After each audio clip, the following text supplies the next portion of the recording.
बिस्मिल्लाहिर्रहमानिर्रहीम। अस्सलामु अलैकुम वरहमतुल्लाहि वबरकातुहू। मोहतरमा कौशिका परमार साहिबा, उम्मीदवार मजलिस इत्तेहादुल मुस्लिमीन जनाब साबिर काबलीवाला साहब, अध्यक्ष वो सदर कुल हिंद मजलिस इत्तेहादुल मुस्लिमीन गुजरात, मोहतरम जनाब वारिस पठान साहब, साबिका रुकने असम्बली मुंबई, डाइस पर मंच पर बैठे हुए तमाम मोअज़्ज़िज़ उलमाए किराम, मशाइखीन उज़्ज़ाम, मेरे बावखार मजलिस के रुफ़क़ा, बुजुर्गान मिल्लत, मेरी इज़्ज़तदार माँ और बहनों और मेरे गयूर नौजवान साथियों,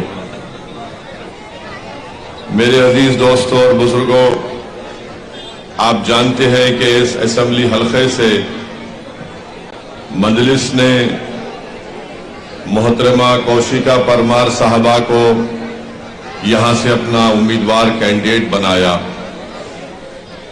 और वो तबीयत की नासाजी के बावजूद भी वो आज हमारे दरमियान में मौजूद है और अल्हम्दुलिल्लाह उनकी तबीयत में बेहतरी पैदा हो रही है। मेरे अजीज दोस्तों और बुजुर्गों, मेरी इज़्ज़तदार माँ और बहनों, पिछले 10 साल से इस असेंबली हल्के में, कॉन्स्टिट्यूंसी में कांग्रेस के उम्मीदवार को आपने कामयाब किया। 2012 से वो जीत कर आए, फिर 17 में दोबारा आपने उनको कामयाब किया। 10 साल में दानी लिमड़ा विधानसभा में कोई डेवलपमेंट का काम नहीं हुआ, कोई विकास का काम नहीं हुआ।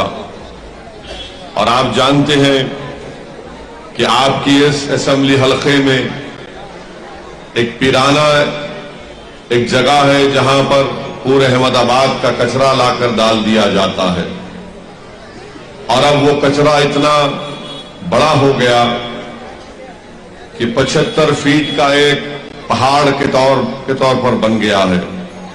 पूरे अहमदाबाद का कचरा वहां पर लाकर डाल दिया जाता है, कचरे को जलाया जाता है और उस कचरे की बदबू की वजह से, उसकी बास की वजह से हमारे नौजवान बच्चों की, हमारी माँ और बहनों के, उनके फेफड़े खराब हो जाते हैं, लंग्स खराब हो जाते हैं।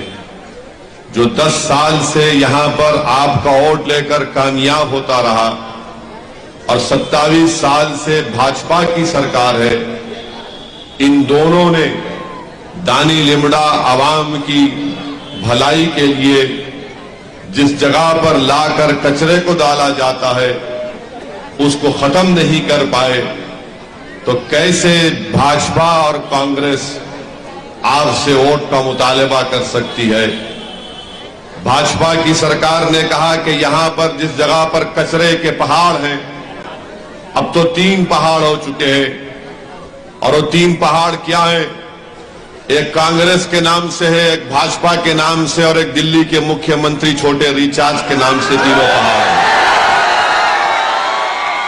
तो भाजपा ने कहा कि हम उस कचरे के पहाड़ों को साफ करके वहां पर एक ऑक्सीजन का पार्क बनाएंगे। भाजपा वालों, आप भी नरेंद्र मोदी की तरह फेंकने में उनसे आगे बढ़ रहे हैं। ऑक्सीजन पार्क, जब आपने कचरे को खत्म नहीं किया, आप अंदाजा लगाइए कि वो 75 फीट के जो 3 पहाड़ कचरों के हैं, 60 लाख मीट्रिक टन कचरा वहां पर है और रोज वहां पर कितना कचरा लाके डाला जाता है? वहां पर रोज 4000 मीट्रिक टन कचरा लाके डालते हैं। जो कांग्रेस का एमएलए और भाजपा की सरकार इस विधानसभा के इस असेंबली हल्के की आवाम को कचरे की तरह देखती है, तो मेरी आपसे अपील है कि आप उनको वोट मत दीजिए। आप एक मर्तबा हमारी बहन कौशिका परमार को पतंग के निशान पर बटन दबाकर कामयाब करिए। मैं आपसे वादा कर रहा हूं कि इंशाअल्लाह ताला जब हमारी बहन कामयाब होगी दानी लिमडा से, तो वो खुद यहां पर कचरे डालने के काम को रोकेगी, इस कचरे के खत्म कराएगी यहां पर, और आपको एक राहत की सांस मिलेगी। ये जो भाजपा वाले आज आकर कह रहे हैं दानी लिमडा की जनता से कि हम ऐसा कर देंगे, इनका मजाक ऐसा है कि जैसा कि नरेंद्र मोदी ने कहा था कि मैं गोबर्धन प्लांट बना दूंगा। मेरे भाई, गोबर्धन प्लांट ना मोदी साहब बनाए, ना कांग्रेस ने कुछ किया। बारिश होती है तो आपकी गाड़ियों में, आपकी मोटरसाइकिल में, घरों में पानी घुस जाता है। आपके पास पीने का साफ पानी दस्तयाब नहीं है।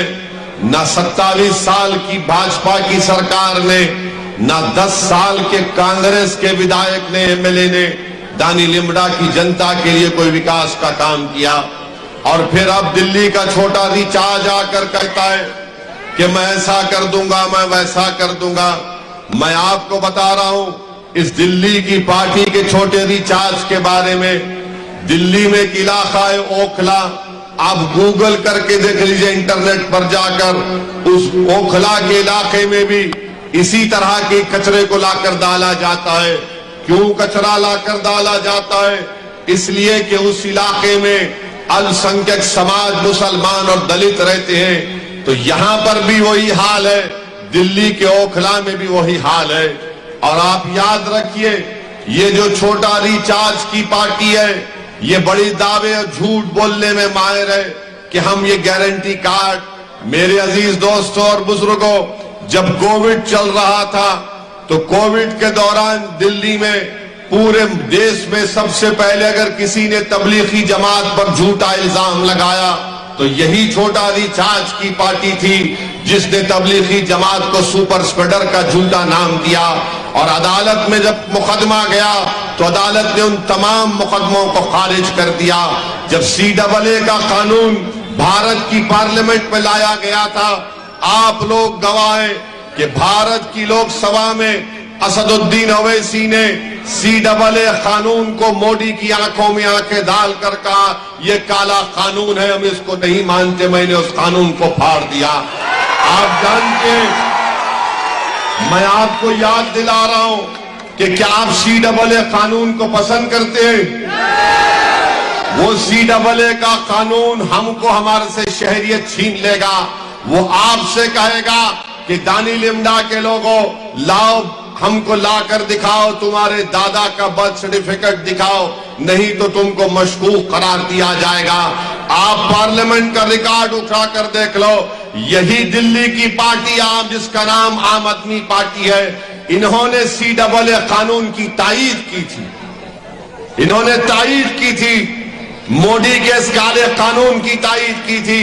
आज दानी लिमडा हो या फिर मुख्तलिफ इलाकों में आकर झूठी बातें करते हैं कि गारंटी कार्ड, अरे तुम तो हमारी बर्बादी के सामान को तैयार कर रहे थे।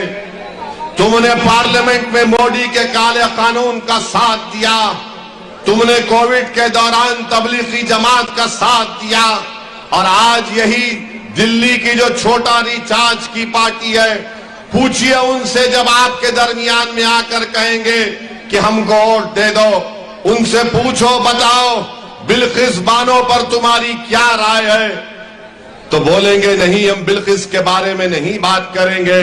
क्यों नहीं बात करेंगे? क्या बिल्किस हमारी बेटी नहीं है? क्या बिल्किस गुजरात की बेटी नहीं है?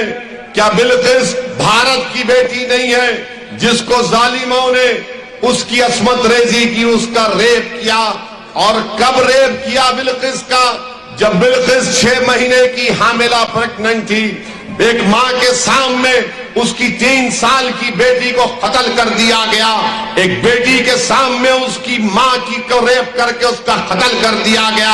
आज भाजपा बिल्किस के रेप करने वालों को, उसकी बेटी और मां के कातिलों को, मोदी और अमित शाह उनको छोड़ देते हैं। और ये छोटा रिचार्ज की पार्टी अपनी जबान पर बिल्किस का नाम नहीं लेना चाहती है।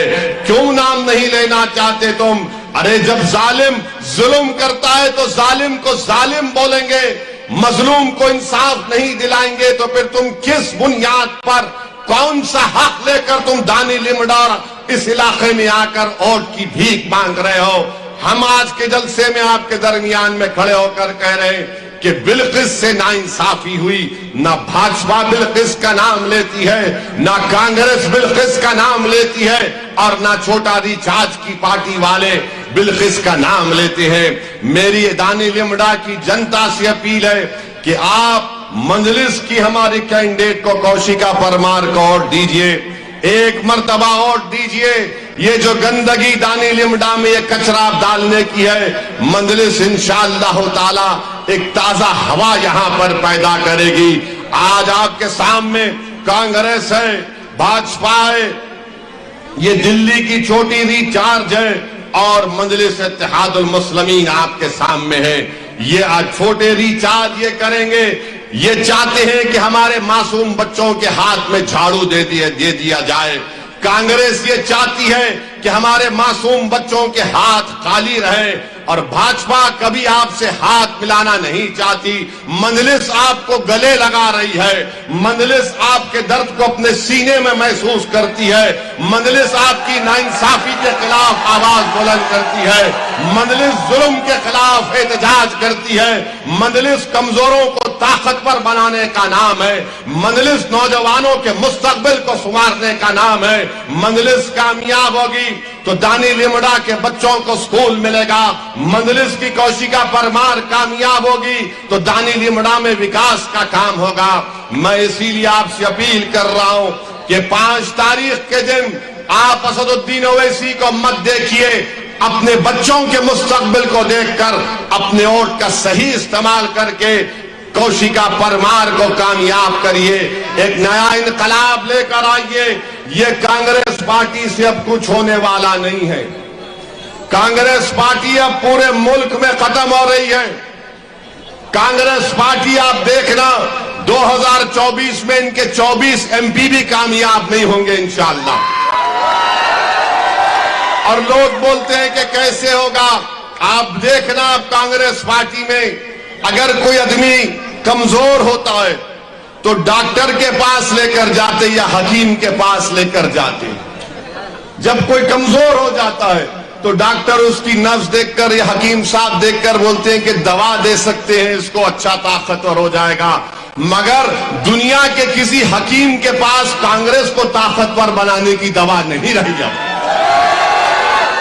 अब ये ताकतवर नहीं हो सकते, ये नीचे जा रहे हैं, नीचे जाएंगे।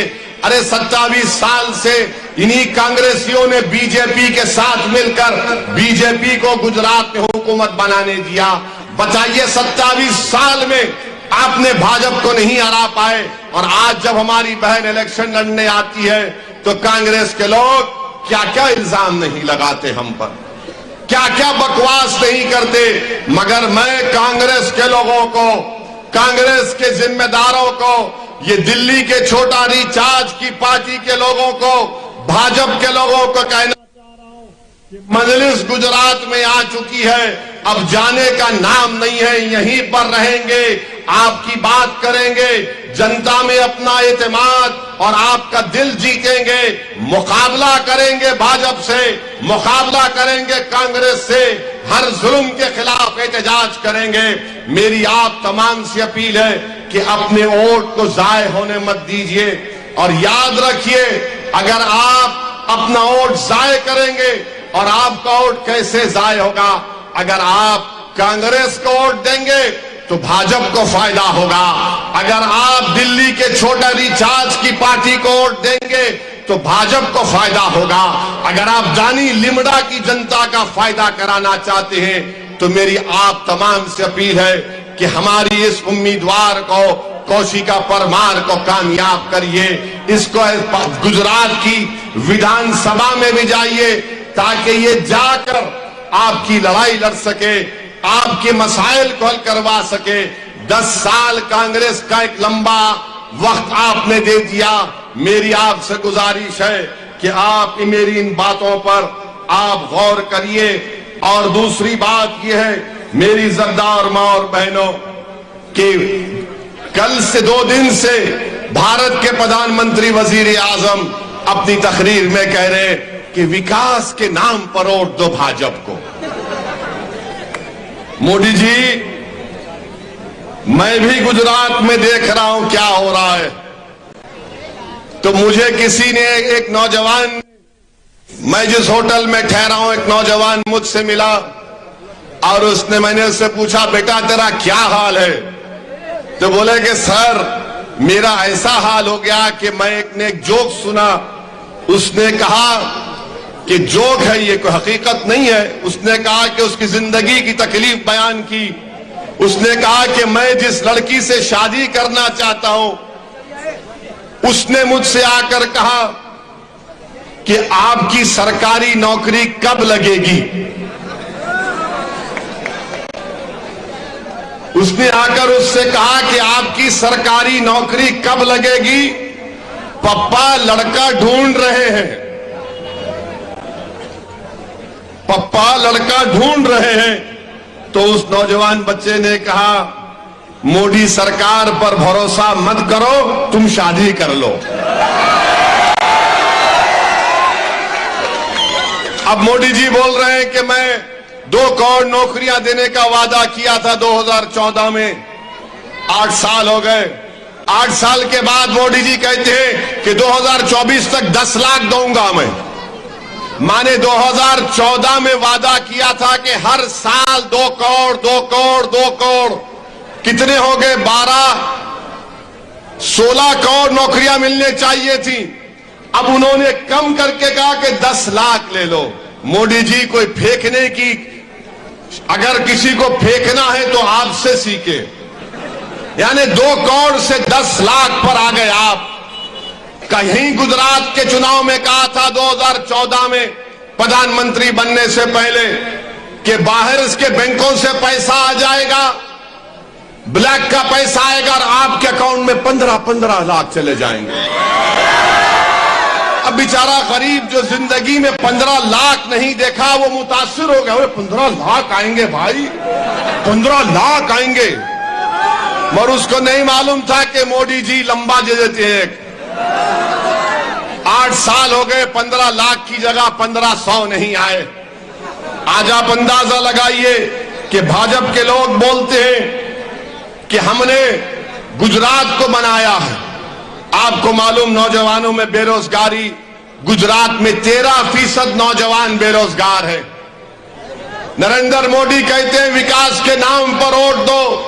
तो बताओ देश के प्रधानमंत्री, क्या यह बात सच नहीं है कि गुजरात में जो मासूम बच्चे जब पैदा होते हैं अपनी मां की कोख में 9 महीने 8 महीने रहने के बाद, तो 39% बच्चे जो है वो स्टंटेड पैदा होते हैं, जिनको हिंदी में बोलते अवारुत। 39%। और आप बोलते हैं कि आपने गुजरात बनाया, और फिर कम वजन के बच्चे 39% गुजरात में पैदा होते हैं। और फिर उसके बाद जो बर्बाद बच्चे होते हैं, वेस्टेड जिसको कहते हैं, 25% बच्चे जो पैदा होते हैं वेस्टेड पैदा होते हैं। बताओ आपने क्या हाल करके रख दिया 27 साल में गुजरात में। बेरोजगारी 13%, बच्चे जो अवारुद पैदा होते हैं स्टंटेड 39%, कम वजन के 39%, और जो बच्चे वेस्टेड या बर्बाद होते हैं 25%। आप बताइए क्या किया भाजपा ने गुजरात में। और मैं चैलेंज के साथ कह रहा हूं कि नरेंद्र मोदी क्या कहते हैं। आपने सुना होगा भारत के प्रधानमंत्री कि मेरे पास ड्रोन है। ड्रोन मालूम क्या होता आपको? एक ऐसा उड़ता, उस पर कैमरा ऊपर से देखता। ड्रोन मालूम ना? तो बीजेपी के मिनिस्टर ने उनसे कहा कि प्रधानमंत्री जी ऐसा काम हम कर रहे हैं। तो मीडिया ने कहा कि भारत के प्रधानमंत्री ने कहा कि मेरे पास ड्रोन है, मैं ड्रोन भिजाकर देख लेता हूं। मोदी जी, आपका ड्रोन बेकार है। अगर ड्रोन है तो भिजाओ दानी लिमड़ा में, वो कचरे के जो पहाड़ है नहीं दिख रहे आपको ड्रोन के जरिए। अगर आपका ड्रोन है तो बिजाओ दानी लिमड़ा में यहां पर पीने का पानी नहीं है, यहां पर रोड छोड़िए, रोड ही नहीं है यहां पर। कहेगा ड्रोन, अगर ड्रोन है मोदी जी तो जमालपुर की 723 फैक्ट्रियां बंद पड़ी हुई है, कहां गया आपका ड्रोन? कोई ड्रोन वोन नहीं है, लंबा छोड़ दो, एक डाल दो बाउंसर, किसको क्या बोलना है बोल दो। आप बताइए, देश के प्रधानमंत्री ने कहा, मैं नहीं कह रहा मेरे पास ड्रोन है, मैं ड्रोन को भिजाता हूं, दानी लिमड़ा में देखकर आ गया और कोई कचरा नहीं है, कोई तकलीफ नहीं है। मेरे अजीज दोस्तों, मेरी इज्जतदार मां और बहनों, इसीलिए हम आपसे अपील कर रहे हैं कि आप 5 दिसंबर के दिन अपना एक वोट हमारी बहन कौशिका परमार को वोट देकर कामयाब करिए। 27 साल का एक लंबा अरसा होता है, 10 साल एक सियासतदान की जिंदगी में लंबा अरसा होता है। मैं भी एमपी हूं हैदराबाद का, हमारे कॉरपोरेटर भी आए हैं, आप पूछना उनसे। मैंने आज से 1-2 महीने पहले अपने क्षेत्र में 102 करोड़ का खाली एक फ्लाईओवर ब्रिज मैं बनाया हूं, 102 करोड़ का खाली फ्लाईओवर ब्रिज बनाया हूं। मेरे क्षेत्र में कारवान असेंबली हलका है, खाली एक असेंबली हलके में मैंने 290 करोड़ का ड्रेनेज का काम चल रहा है, 290 करोड़ का। आप बताइए काम क्यों नहीं हो सकता यहां पर? यहां पर 10 साल से कांग्रेस का एमएलए है, क्या क्या बातें करता है, बड़े बड़े बातें डायलॉग मारने में माहिर है। मैं फुला ऐसा हूं, मैं फुला ऐसा हूं। अरे तू कचरा नहीं हटा सका, रोड नहीं बना सका, स्कूल नहीं बना सका, पानी नहीं पिला सका, मगर तू बोलता है ये काम को बड़े बड़ी बातें। फिर 10 साल में आपने क्या किया? कुछ नहीं किया। तो मेरे अजीज दोस्तों, मेरी इज्जतदार मां और बहनों, हम आपसे अपील करने आए हैं कि आप अपना एक वोट मजलिस के हक में इस्तेमाल करें। और ये भाजपा वाले बोलते हैं ना कि गुजरात में विकास हुआ। आपको मालूम गुजरात में कितने सिटी स्कैन की मशीन है? पूरे गुजरात में खाली 16 सिटी स्कैन की मशीन है और 5 MRI है। मोदी जी, ये क्यों विकास का आप झूठा वादा करते हैं? पूरे गुजरात में अगर गरीब गवर्नमेंट के अस्पताल में जाता है तो सबसे ज्यादा जेब से उसके पैसे खर्चा होते पूरे देश में गुजरात के गवर्नमेंट हॉस्पिटल में चले गए। तो मेरी आपसे अपील है कि आप इन बातों पर गौर करिए और अपना वोट का सही इस्तेमाल करिए। लोग आएंगे, आपसे बड़े बड़े वादे करके चले जाएंगे, मगर जो लोग चुनाव से पहले आकर आपको हथेली में जन्नत दिखाते हैं, वही लोग चुनाव के बाद जनता को धोखा देते हैं। मैं मानता हूं इस बात को कि ये आपके मसाइल हैं। मैं ये नहीं कह रहा हूं कि मेरे पास कोई जादू की छड़ी है और मैं ऐसा छड़ी मारने से सब चीज अच्छी हो जाएगी, मगर मैं आपसे वादा कर रहा हूं कि मेरे पास जज्बा है, मेरी कैंडिडेट के पास एक मर मिटने का जज्बा है। हम काम करना चाहते हैं। मजलिस की शनाख्त उसका काम है, मजलिस की शनाख्त उसका आवाम पर मर मिटना है, मजलिस की शनाख्त आवाम के लिए कुर्बानी देना है, मजलिस का काम उसका पहचान है। तो मेरी आपसे तमाम से अपील है कि खास तौर से हमारी इज्जतदार मां और बहनों से कि अपने वोट को जाय होने मत दीजिए। मैं नौजवानों से अपील कर रहा हूं कि आप 5 दिसंबर के दिन सुबह के अवलीन वक्तों में अपने घर से निकलिए, अपने वोट का इस्तेमाल करिए, अपने माँ बाप को लेकर जाइए और 5 दिसंबर के दिन इन आसमानों में दली निम्दा के सिवाय पतंग के कोई चीज नजर नहीं आना चाहिए। मैं हमारे दानी लिमड़ा के हमारे दलित भाइयों से भी कहना चाह रहा हूं, पूछो ये कांग्रेस के कैंडिडेट से कि क्या वो ईडब्ल्यूएस रिजर्वेशन का हामी है। पूछो ये आम आदमी पार्टी से कि ईडब्ल्यूएस रिजर्वेशन की तायीद करते हैं नहीं करते हैं। ईडब्ल्यूएस रिजर्वेशन याद रखो मेरे दलित भाइयों, मेरे आदिवासी भाइयों, और जो अंबेडकर से मोहब्बत करते हैं, जो भारत के संविधान से मोहब्बत करते हैं, ये ईडब्ल्यूएस रिजर्वेशन मुस्तकबिल में तमाम दलित और आदिवासी ओबीसी रिजर्वेशन को खत्म करके रख देगा। इसकी तायीद कांग्रेस पार्टी कर रही है, भाजपा कर रही है, ये दिल्ली की छोटा रिचार्ज की पार्टी कर रही है। तो मेरी आपसे अपील है कि आप मुत्तहिदा तौर पर एक होकर अपने वोट का इस्तेमाल करिए और मजलिस इत्तेहादुल मुस्लिमीन को कामयाब करिए। डरने और घबराने की जरूरत नहीं है। मैं आपसे वादा कर रहा हूं कि मैं पहली मर्तबा यहां पर नहीं आया हूं गुजरात को। जब 2002 के फसादात चल रहे थे तो मैं हैदराबाद से 50 लाख की दवाओं के साथ 20 डॉक्टरों को लेकर आया था। शालम की दरगाह में हम लोग रुकते थे, वहां पर हमने कैंप चलाया, वटवा में चलाया, जूहापुरा में चलाया। शायद इस इलाके में आए थे या नहीं आए थे मुझे नहीं मालूम, मगर हम गुजरात को आए हैं। मैं आपको वादा कर रहा हूं कि मैं सिर्फ चुनाव के तक गुजरात को नहीं आया हूं। अल्लाह जब तक मुझे जिंदा रखेगा मैं आता रहूंगा। मेरी सियासी जिंदगी आवाम के दरमियान में रही है और जब मैं इस दुनिया से जाऊंगा कब्रस्तान को, किसी कब्रस्तान को मुझे नहीं मालूम, मैं तुम्हारे ही कंधों पर जाऊंगा। मगर जब तक अल्लाह जिंदा रखेगा मैं आपको इत्मीनान दिला रहा हूं कि जुल्म को मैं बर्दाश्त नहीं करता, जालिम से हाथ नहीं मिलाता। मैं किसी ताकतवर के आगे सर नहीं झुकाता। मैं आवाम का था, मैं आवाम का ही रहूंगा।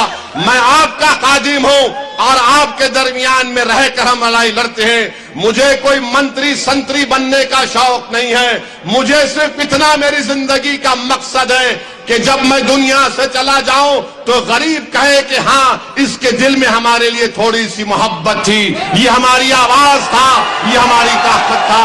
तो नौजवानों, बुजुर्गों, मेरी इज्जतदार मां और बहनों, मुत्तहिदा तौर पर 5 तारीख के दिन आप अपने घर से निकलकर पतंग के निशान पर बटन दबाइए। और नौजवानों, 5 तारीख को आपको क्या करना है, ये पतंग की डोर पकड़ के एक साथ सबको यही काम आपको करना है। और हमारी बहन के लिए दुआ करिए कि अल्लाह इनको कामयाब भी करे, अल्लाह इनको सेहत दे। अस्सलाम वालेकुम व रहमतुल्लाह।